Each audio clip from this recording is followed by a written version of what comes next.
अस्सलामुअलैकुम students, I hope आप सब लोग खैरियत से होंगे। स्टूडेंट्स, आज हम पढ़ने वाले हैं much madness is divinest sense, जो कि एमिली डिकिंसन की एक बहुत ही खूबसूरत और छोटी सी पोइम है। तो इसकी डिटेल्स थोड़ा सा जान लेते हैं। बुनियादी तौर पे ये 1862 में एमिली डिकिंसन ने लिखी थी, लेकिन इसे पब्लिश जो है वो 1890 में करवाया गया, जैसे कि बाकी भी इनका बहुत सा काम इनकी मरने के बाद ही पब्लिश हुआ था, क्योंकि ज़िंदगी में इन्हें इतना फेम नहीं मिला था।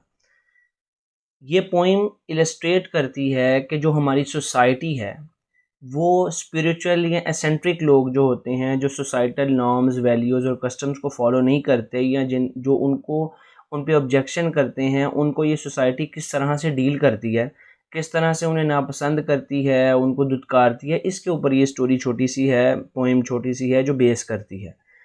इस पोएम के अंदर एक ही स्टैंजा है और 8 लाइन्स हैं, तो स्टार्ट करते हैं। Line 1 and 2। Much madness is divinest sense. जितना हमें पागलपन लगता है सोसाइटी में, जो चीज़ें हमें दीवानगी लगती है, पागलपन लगता है, स्टूपिड लगता है, वही डिवाइनेस सेंस होता है। वही असल में सबसे ज़्यादा लॉजिकल चीज़ें होती हैं टू अ डिसर्निंग आई, एक जजमेंट, अच्छी जजमेंट करने वाली आँख के लिए। इससे मुराद ये है कि अगर एक बंदा जो सोसाइटी की नॉर्म्स को अपोज़ करता है, ऑब्जेक्शन उस पे खड़ी करता है, उसे पागल समझा जाता है। या हमने आज तक जितने भी साइंटिस्ट पुराने दौर में हम देख लें, उन्हें पहले पागल ही समझा गया है। तो मच मैडनेस इज़ डिवाइनस सेंस। असल में जो इन लोगों को दीवाना समझा जाता है, वही सबसे ज़्यादा सियाने, समझदार, बुद्धिमान होते हैं। और much madness the starkest mad much sense the starkest madness. और जिस चीज़ को बहुत ज़्यादा सेंसिबल समझा जाता है, जैसे कि सोसाइटी की वैल्यूज़ हैं, जिन्हें बहुत ज़्यादा वैल्यू दी जाती है, सोसाइटी की कस्टम्स को, द स्टारकेस्ट मैडनेस। और सबसे कतई बेवकूफ़ाना चीज़ें होती हैं ये। कतई इनका सोसाइटी में रोल कोई नहीं होता, ये बेवकूफ़ों वाले काम होते हैं। मिसाल के तौर पर जहेज़ देना है, बरी बनानी है, सोना बनाया जाता है शादी पे।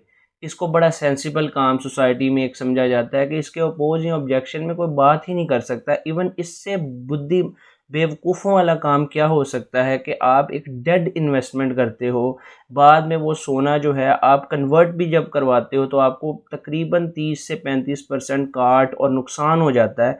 जो सिनेरा है वो आपका नुकसान करता है। लेकिन क्या है, मच सेंस है द स्टारकेस्ट मैडनेस, असल में वही बेवकूफ़ी होती है। This is the majority. लेकिन ये लोग अक्सरियत में होते हैं। ये जो नॉर्म्स हैं, ये वैल्यूज़ हैं, ये ताकतवर होती हैं। इन दिस, इसी में एज ऑल प्रिवेल, तो ऐसे ही सब कुछ चलता रहता है, चलता रहता है। एसेंट एंड यूर सेन। अगर तो तुम इन रिवायात को, ट्रेडिशंस को, इन पुराने बिलीफ्स को मान लेते हो, एंड यूर सेन, तो तुम्हें बड़ा सियाना और समझदार समझा जाता है।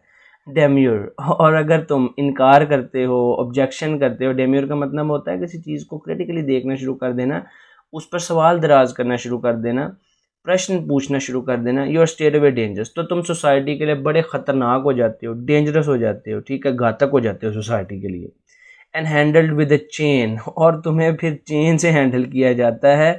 इससे मुराद है तुम्हें रिस्ट्रिक्ट किया जाता है, तुम पे मजालम ढाए जाते हैं। वो मेंटली हो सकता है, इमोशनली हो सकता है, फिज़िकली हो सकता है, फाइनेंशली हो सकता है। यानी फिर तुम सोसाइटी के लिए एक थ्रेट बन गए हो, और तुम्हें फिर बहुत सख्ती से। इसकी मिसाल इस तरह से है, सोसाइटी के कोई भी एक मिसाल है, आप कहते हैं मैंने मेहंदी नहीं करनी, मेहंदी की रस्म नहीं करनी, मैंने फ़लानी रस्म नहीं करनी, मैंने मंगनी पे रिंग नहीं पहनानी।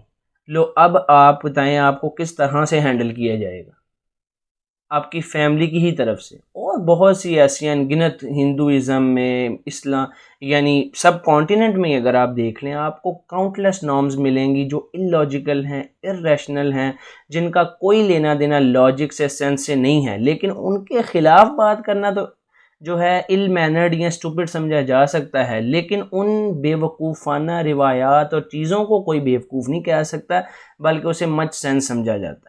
तो ये तो छोटी सी एक पोइम थी जो बहुत ही खूबसूरत, और इससे हमें ये भी समझ में आता है कि जिस तरह से इनकी लाइफ गुजरी है ना, कि इन्हें भी एक इंट्रोवर्ट और एसेंट्रिक शख्सियत का मालिक समझा जाता था, और इनकी ज़िंदगी में इनको पजीराई नहीं मिली और बाद में मिली। इसी तरह शायद ये अपने लाइफ एक्सपीरियंसेस भी यहाँ पर शेयर करती हुई हमें दिखाई दे रही हैं। So keep watching my videos. Thank you. Allah हाफिज़।